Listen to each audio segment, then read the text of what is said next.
Hello and welcome to Traditional Painting the Digital Way. This is where I use digital painting apps to teach traditional painting techniques. This is part 2 of my Haunted Pumpkin series, and this is in celebration of Inktober and October.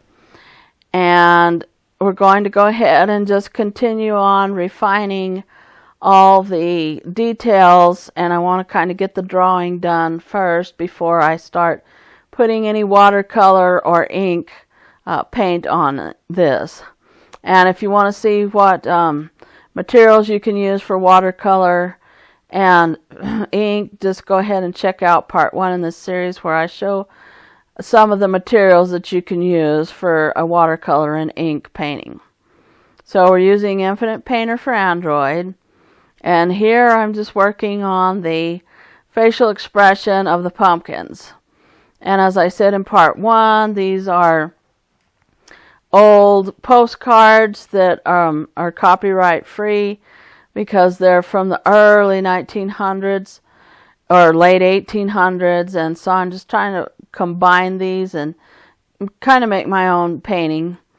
But I like the facial expressions on these pumpkins, and so I wanted to go ahead and leave the O look, the O-shaped mouth, for the second pumpkin because it gives it a whimsical look. And then here I'm working on the third pumpkin, and I like the look of his eyes looking sideways, so I want to go ahead and keep that look too. And I'm just trying to just refine my drawing. And you can, as I said, do a drawing and then trace it. Use tracing paper, and put it on a piece of watercolor once you get your original drawing done, and that way you won't have erased so much on your watercolor paper if you're excuse me, if you're following along traditionally. So here I'm just working on the last 3 pumpkins. They're going to be smaller because this is 1-point perspective, and so things that are in the distance are going to be smaller and closer together when you use 1-point perspective. So I'm just making the pumpkins a little bit smaller.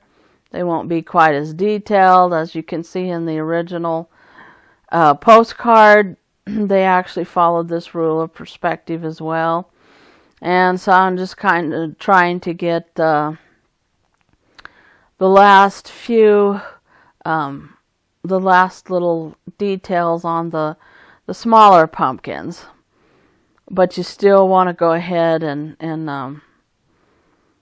make them have a little bit of some expressions, because we want them to all be looking at this other pumpkin that's rising above everybody, like a ghost has inhabited that pumpkin or something. And so here I'm working on the body of the pumpkin that's being haunted, and I'm trying to get sort of the look that I want. I want not exactly like the original postcard because it's more of a dress type of a look, and so I want kind of just a filmy ghost look.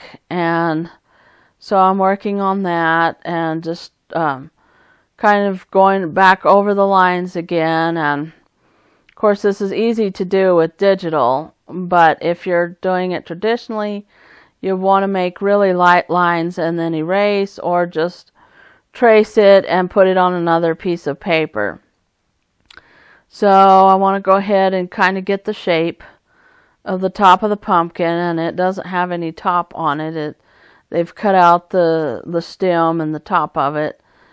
So I'm just leaving it like that because it will show some light in it. And so I just wanted to kind of figure out what kind of expression that this pumpkin will have. And again, I don't want to make them look real scary. I want this to be kind of a whimsical, a spooky but not scary. Spooky and cute, I guess they call it spoopy Anyway, I just want kind of a whimsical painting and not so scary. And so I'm just kind of stepping back. You shrink that down, and that's the equivalent of stepping back from your drawing. If you're doing it traditionally, just see what it looks like from a distance. And so I'm working on that and just trying to figure out if I like the body shape wider, or if I want it thinner and more curved and just kind of more with a sort of a wing-like shape maybe to the arms instead of it looking like a dress. And so I'm working on the eyes a little bit.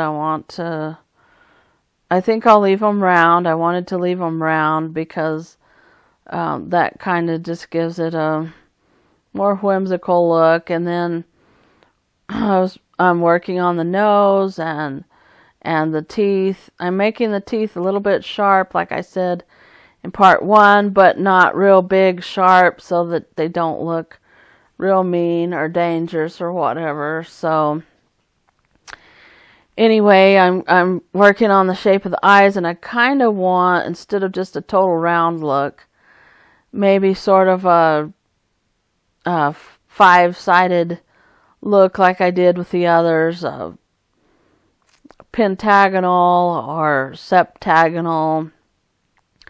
Anyway, just kind of a more friendly look.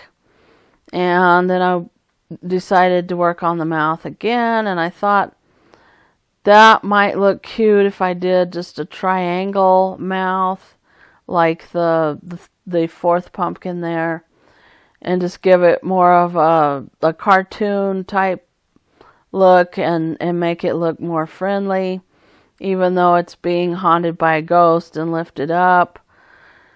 So, and then I wanted to work on the moon, and I wanted to make kind of a face in the moon. I just think it's interesting when you put a face in the moon. It makes things more whimsical. So I wanted to go ahead and I wanted a crescent moon, but I wanted to go ahead and just kind of put a little face in it and make things look more friendly and not spooky, just kind of a, Halloween friendly type of a cutesy thing. So that's what I'm working on here. I'm just trying to get kind of the look of how the moon, a whimsical look to the moon. I mean, you can make him look really mean or cranky or something, but we don't want to do that here. We want to make him look friendly and just like he sees the pumpkin floating or something,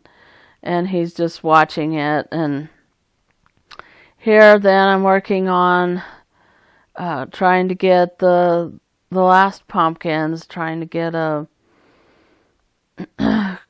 the expressions a little bit more refined. Now, like I said, these are off in the distance. This is a one-point perspective type painting, and so the pumpkins are going to get smaller and closer together as they go further towards your final perspective point. So kind of got the drawing going, and this is the end of part 2 of my haunted pumpkins.